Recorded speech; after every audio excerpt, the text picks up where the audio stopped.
4 people are trapped in a Ferris wheel. High in the air. Surrounded by an entire city of the dead. And the only 2 people who can save them are already turning into zombies themselves. Let me take you back to where it all began. We open 1 week before that Ferris wheel moment. A live TV show called The Love Hunter is being recorded. The concept is simple. Couples confess their love on camera in front of a studio audience. Celebrity guests including an actress, a boxer, and a football player are watching from the VIP section. The host gives the usual reminders for likes and subscriptions. Yes, even in a zombie apocalypse origin story, someone is asking for engagement. Some things never change. A female contestant enters looking unwell, headache, pale, clearly off.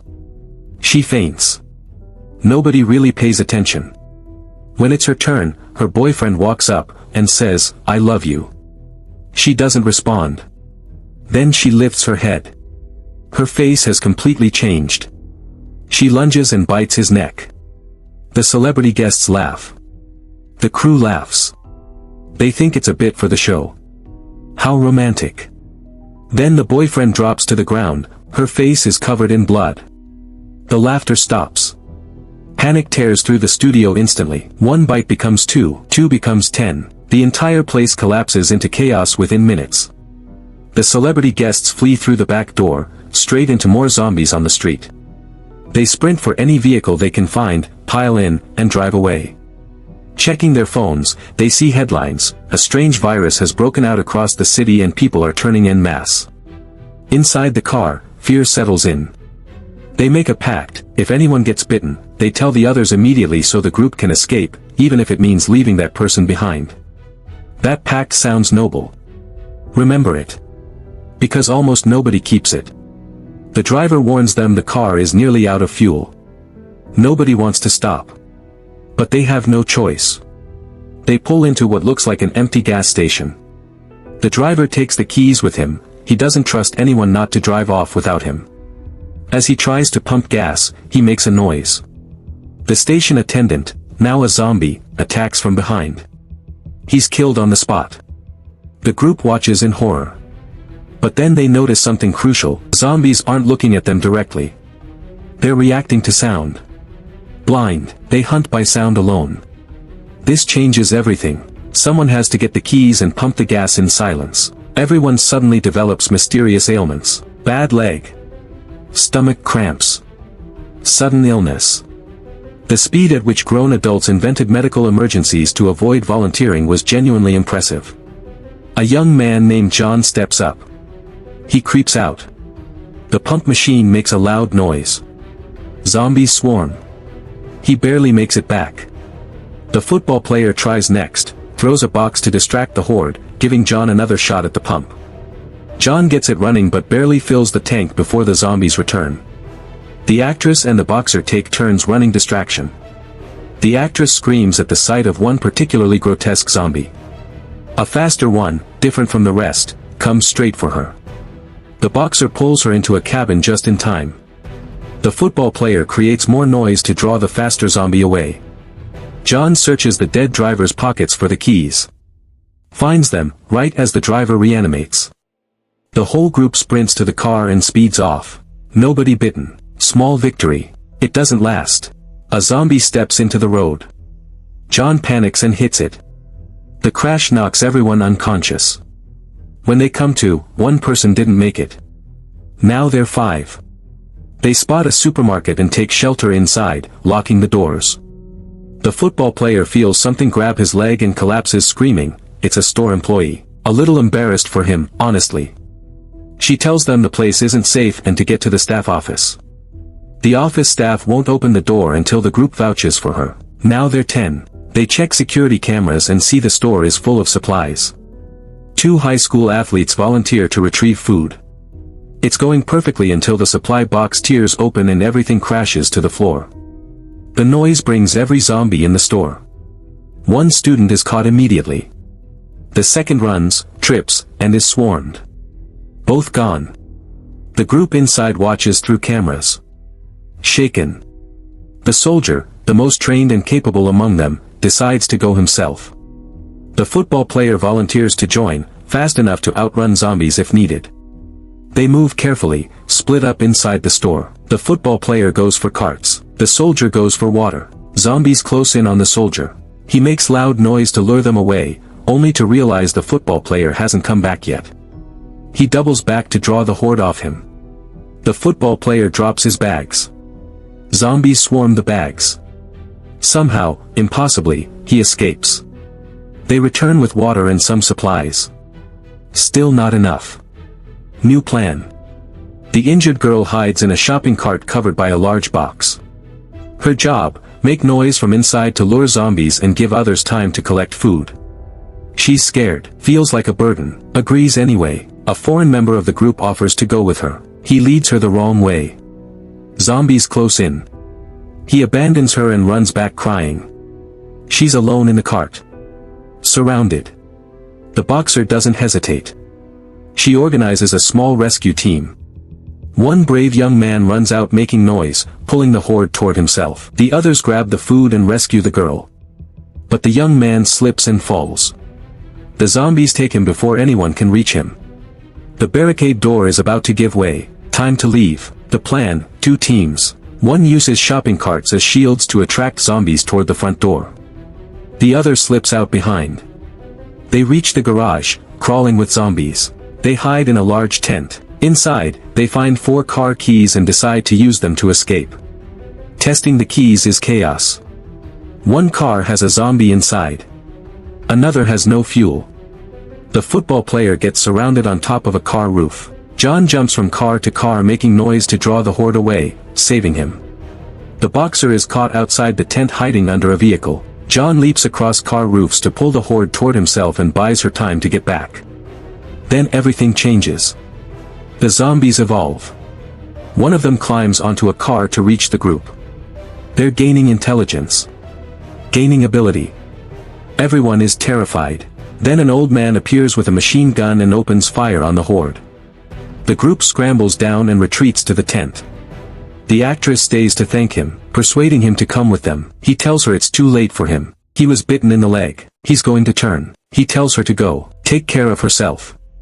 She leaves him, feeling very sad. John reaches a car and starts it, but it's blocked in. The engine noise draws zombies, and now they can see as well as hear. The infection has upgraded them again. The zombies aren't static. They're evolving in real time, getting smarter, stronger, and faster. The survivors aren't just racing against each other. They're racing against the clock of a virus that's learning.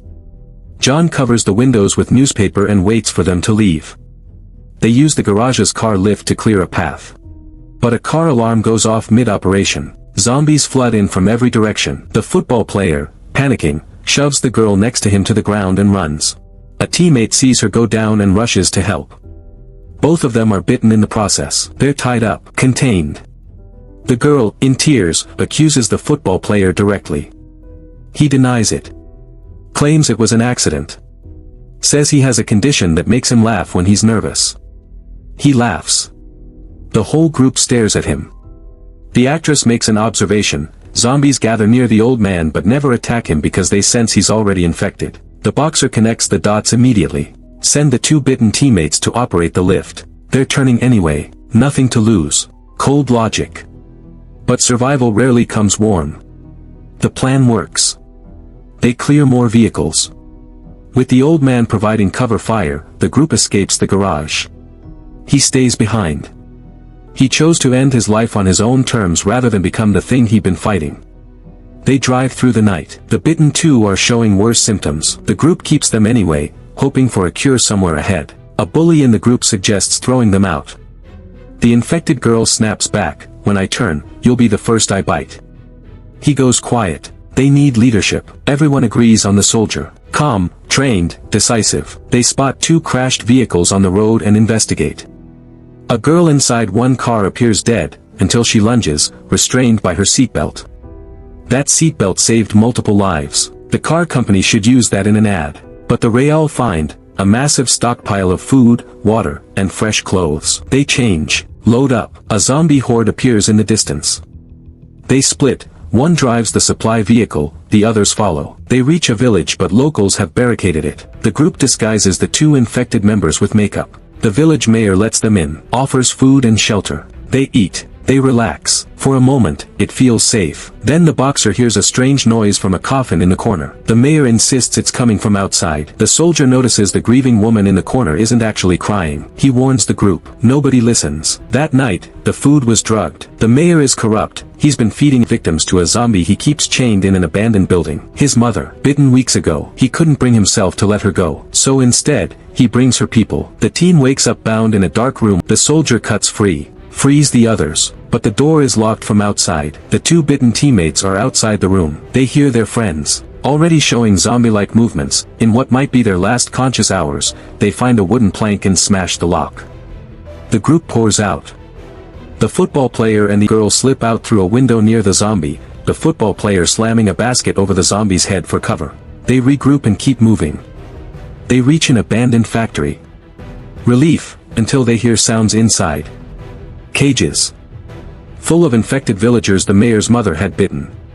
He'd imprisoned them all to hide what was happening. Then the mayor arrives, furious. His own mother bit him when he went to free her.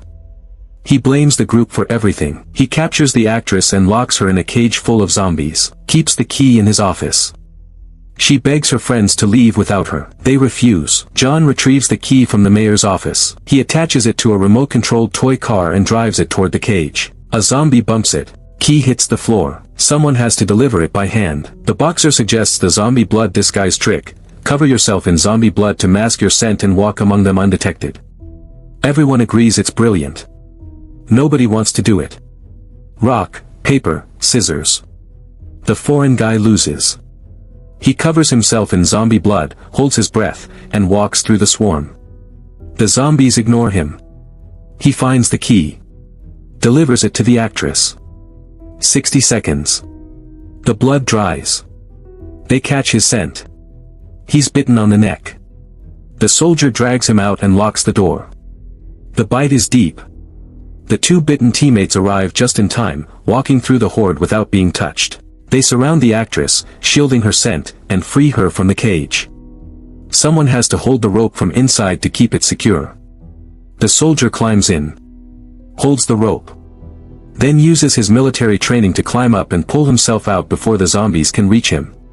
The group escapes in a vehicle with a mysterious man who intervenes, a journalist who's been secretly investigating the village. He takes them to his fortified hideout. He explains that the mayor's mother was infected 2 weeks ago, patient zero for the entire outbreak. He teaches them survival tactics, shows them how to hide inside large metal barrels to move through zombie swarms undetected. He also introduces his weapon of choice, a shotgun-like device loaded with raw potatoes. The boxer is the best shot in the group. A woman defeating zombies with a potato gun. Nobody predicted this and yet somehow it makes perfect sense. The foreign member dies quietly in the night.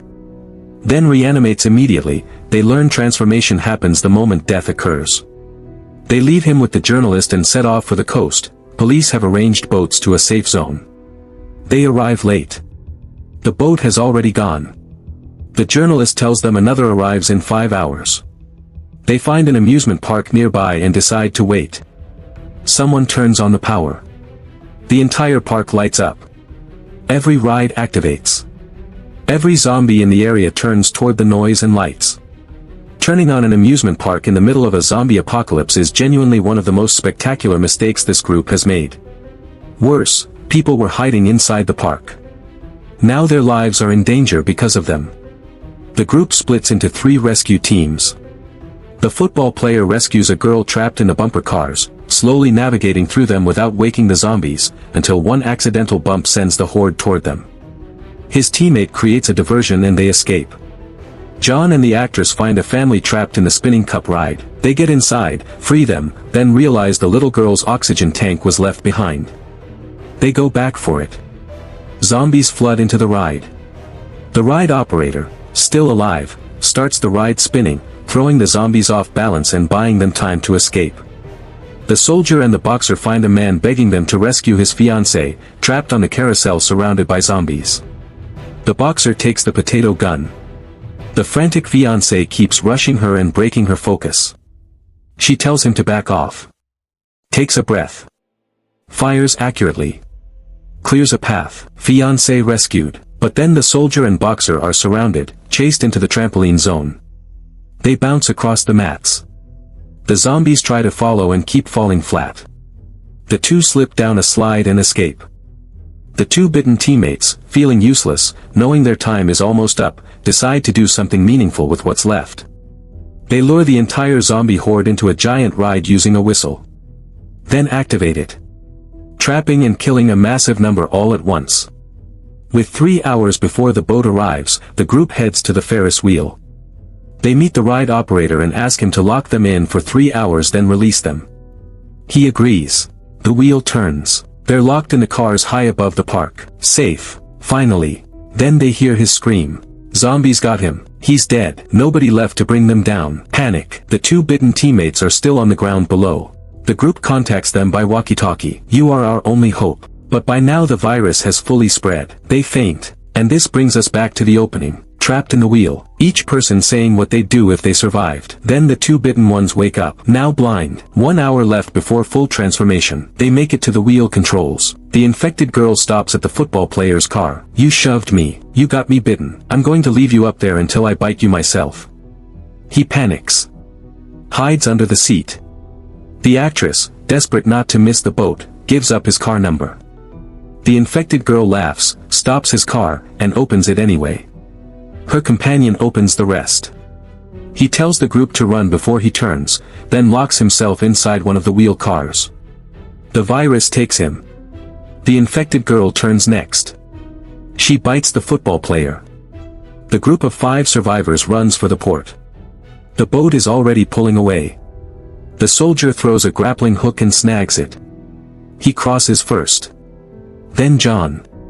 Then the actress. Next is a heavier girl. She slips into the freezing water. The soldier dives in after her. Zombies flood the port behind them. Out of time, he pushes the barrel back to shore for the others. John and the actress are already aboard. The captain tries to throw them off. He's been out fishing, seen no zombies, thinks they're crazy. They realize this isn't the rescue boat. But they have no other option. Back on shore, just when everything looks finished, a massive modified bus plows through the zombie horde. The remaining survivors board. The driver works for the journalist. And then the bus drives straight into the water. Modified. Waterproof. Submarine capable. It carries them away from the shore. They sleep. For the first time in days, they sleep. But the truth arrives. The virus hasn't just hit Seoul. It spread across the entire world. Humanity is approaching extinction. The story continues as the team and new group of survivors emerges. They're escorted to a quarantine facility on Jeju Island. Tests. Decontamination. The place is a functioning shelter with food, doctors, and other survivors. It feels safe. When they finally made it to the dining area, the last thing anyone expected was to walk straight into John and the actress. The shock hit first, then the joy. John explained that police had intercepted their fishing boat, ran infection checks, and escorted them to the shelter. It had everything they needed, so they stayed. Against every odd, the group was reunited. The chef cooked and they shared what felt like the best meal of their lives. Until a truck of new arrivals pulls up. One passenger had already turned. By the time the officer opens the doors, the entire truck is a horde. The shelter is breached. Chaos erupts everywhere. The old team immediately ran, and the new team are eventually forced to fight together. They battle through the shelter, trapping zombies under blankets, locking them in lockers, the chef's enormous strength single-handedly wrestling the undead into submission. Meanwhile, the old team escaping through tunnels. After so much struggle, the old and new team reunited in a safe place. Then someone turned on the radio and the announcer confirmed the island had been overrun just like Seoul. But there was one sliver of hope buried in that broadcast. The military was sending rescue helicopters and announced the landing coordinates live on air. They grabbed motorcycles and raced through a forest crawling with turned soldiers who gave chase but couldn't keep up. They reached the landing zone, spotted the helicopter, and thought it was over, until the pilot told them the fuel tank was empty. Of course it was. They located a gas station, hauled fuel back under blazing heat, and filled the tank. They crammed inside, the engine roared, the helicopter lifted, then the alarm blared and it came straight back down. Too much weight. 3 people had to stay. The chef stepped forward immediately, said his frame took too much space and he could handle whatever came. A brave girl stepped up next without being asked. The team thanked them with heavy hearts and promised to return. As the helicopter rose, the noise had already pulled a massive horde toward the 2 left behind. The chef planted his feet and prepared to fight alone. That image is one of the quietest and most devastating moments this entire show ever produced. The helicopter landed at a seaside resort. On the beach, freshly turned zombies wandered slowly and calmly, former beachgoers still adjusting to their new existence and honestly being very polite about the whole apocalypse thing. Inside the resort, people were partying like the end of the world was someone else's schedule. The survivors stayed alert until a famous singer appeared performing live and pulled them in for one brief moment of peace. Then a big screen nearby showed footage of a very familiar face, the football player. Alive. Not turned. Enjoying himself. They confronted him, pulled off his sunglasses to reveal strange shifted eyes and a visible bite mark. He explained calmly that after the bite, nothing happened. No transformation. Zombies simply ignored him like he was one of them. The group was still processing this when the actress walked in and he remembered immediately that she had betrayed his hiding spot at the amusement park. His face darkened. He grabbed her hand tightly. Everyone moved. Then he released her with a slow smirk and said he was joking. The soldier was not laughing and decided to watch him from that point without blinking. They turned on the TV and saw the chef alive on a broadcast casually describing how he fought off a zombie horde by himself like it was a mild inconvenience. Then a scientist appeared explaining that rare cases existed where bitten humans never turned, and that studying them could produce a cure for the entire virus. Reward for delivering such a person, $50 million. This is the 1 billion IQ escalation the show plants quietly, so there may be a way of curing the virus. Every pair of eyes in the room turned slowly toward the football player. He felt every single one. He excused himself to use the bathroom with the energy of someone who had absolutely no intention of coming back. The group followed. When he returned they told him plainly, the money meant nothing, they wanted to save humanity. He agreed to turn himself in but insisted on going alone. The soldier refused. They would all go together for his protection. The football player played along beautifully, letting them feed him and treat him well while quietly planning his exit. The moment his chance came, he bolted, and they discovered chasing him was nearly impossible because he was unnaturally fast, a side effect of existing somewhere between human and zombie. The chase led to the concert hall where the entire audience had already turned after someone brought a beach zombie in for entertainment. It bit someone during a pool stunt, infected the water, and everyone who swam became infected. The football player slipped into the zombie crowd knowing they'd never touch him and used them as a living shield until he slipped out the back door. They followed him into a hotel and split into search teams. Partners abandoned each other at the first sight of danger, rooms turned out to be full of zombies, and the football player taunted them the entire time over the phone moving between rooms to confuse them. Finally the boxer and John cornered him, he shoved a zombie at them and ran, John froze but the boxer fought through it and they caught him. Meanwhile on the roof the hiding group had been perfectly still until a light bulb shattered and the actress screamed. The zombies knocked her down and bit her. By the time the boxer and John heard what happened there was nothing to go back to. She was gone. John got behind the wheel and drove in silence, feeling the empty seat beside him where she had always sat. He realized sitting in that silence that he had quietly liked her the entire time and never said a single word. That quiet grief hits harder than anything violent in this show. They forced the football player into the vehicle and headed for Seoul. He asked to stop at a rest area to use the bathroom and they reluctantly agreed. Inside a zombie appeared, they locked themselves in a stall, and eventually used the football player as a human shield knowing the zombie would ignore him completely. They trapped it and escaped. The main bridge into Seoul had collapsed so they descended into an underground tunnel on foot, finding crowds of infected people barred from the city. Some in the crowd recognized the football player as a rare immune case and eyed him dangerously. The group disguised him with sunglasses and hid the bite mark and settled in for the night. While everyone slept, one infected man fully turned and went on a rampage, a former champion wrestler who carried every ounce of that power into his zombie form.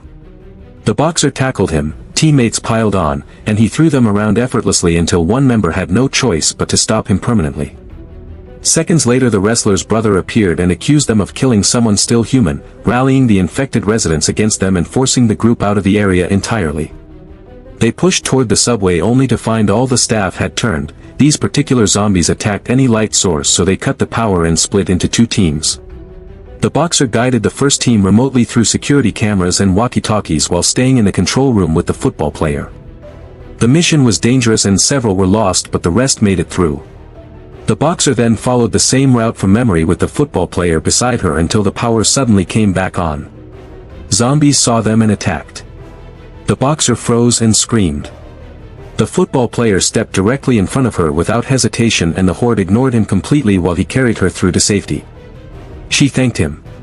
He's not the villain of this story. They walked quietly through a crowd of passive zombies until one man stumbled and triggered an attack they used as cover to slip away and finally reunite with the first team at the station. Other tunnel survivors yanked off the football player's sunglasses, recognized his eyes, and moved to claim the reward. The soldier and boxer blocked them physically until the subway arrived just in time. On the train, two members went searching for food and walked into carriages full of turned passengers. They retreated and barricaded the door, and that was when the football player made his move. Still burning over everything that had been done to him, he grabbed a group member as a hostage, forced everyone back, opened the zombie carriage door releasing the horde directly into their space, then opened another carriage, then unlocked the final one containing an entire turned hockey team that smashed through every barrier the group built. Forced into the last carriage, they set a trap to slow the undead, then climbed into the overhead luggage racks and crawled above the zombie horde toward him. They reached him. He was genuinely surprised. He tried to flee, but the last carriage was locked. He found humans hiding and begged his way in. They saw his strange eyes and assumed he was infected. One man struck him across the head and he went down and never got back up. The boxer rushed over and the grief hit her immediately, because she remembered him stepping in front of that zombie horde for her without anyone asking him to, protecting the very people who had been planning to hand him over. The subway reached the city. Everyone stepped off crushed. The girl he had held hostage told them quietly that he had promised never to actually harm her and that all he ever wanted was to live in peace. They surrounded his body and grieved. They contacted the government, collected multiple blood vials, covered him carefully. The mission was not over. It had just become something far heavier than survival. They reach Seoul. The blood samples become their last hope. A thief steals the vials. They chase him into an abandoned building. Inside, a deranged musician has chained zombies and outfitted them with instruments, playing them like a living orchestra. He traps the first team inside with the chef, now a massive zombie, raging and enormous. The second team corners the thief in a training hall, who turns out to be an Olympic pole vault champion. Of course. The one person they need to catch can jump over literally everything. The soldier swings across the room on a rope, tackles him, and recovers the samples. A superpowered rare zombie kills the thief and tears through everything in its path until the soldier with help from the group immobilizes it with rope. The boxer and her friend trap the chef zombie by baiting him into charging a wall headfirst until he's knocked unconscious. 2 vials recovered. 2 people can be saved. 1 to be sent to the government for research. 1 for a team member. They vote. Everyone chooses the soldier. He's administered the antidote. The virus leaves his body. But the musician releases his entire zombie horde and the group is chased to a hanging bridge. The massive chef zombie follows from one end while the rare super zombie closes in from the other, and with nowhere to go the bridge collapses under the chef's enormous weight, sending both monsters plummeting into the darkness below. The musician charges at the group in fury only to be pushed off the bridge by one of the heroes, surviving the fall but lying broken on the ground. And then they notice something that stops everyone cold. He was bitten, and yet he never turned. Another immune human, just like the football player. This was their new hope. They quickly lift the injured musician onto the soldier's back and begin racing toward the government facility, determined to turn him into a living source for the cure. Zombies emerge at every turn, but the team fights fiercely to protect him. Hope returns. Maybe they can still save humanity. But the question left unanswered, will they make it in time, or will something stop them before the mission is complete? Wait. Don't leave yet. What I'm about to say in the next 30 seconds might be the most important thing you hear in this story. Billionz family, Zombieverse isn't really about zombies. It's about the pact. Remember the one they made at the very beginning: if you get bitten, you tell the others so they can survive? Almost nobody kept it. And yet almost nobody was left behind either. That's the contradiction this show quietly lives inside. The pact said survival first. But when the moment came, people kept choosing each other anyway. The footballer who was mocked and disrespected died shielding the very people who wanted to hand him over. The two bitten members who were nearly thrown out spent their final human moments saving everyone in the best ways they can. So here's what I need you to carry with you: stop writing people off. The person everyone counted out might be the exact one standing between you and your worst day. Treat people like they matter before life forces you to realize they did. Don't forget to subscribe to join the Billionz family for more videos like this, turn on notifications and leave a like to help the channel out. Also tell us your thoughts in the comment below. Thanks for watching. I'll see you in the next one.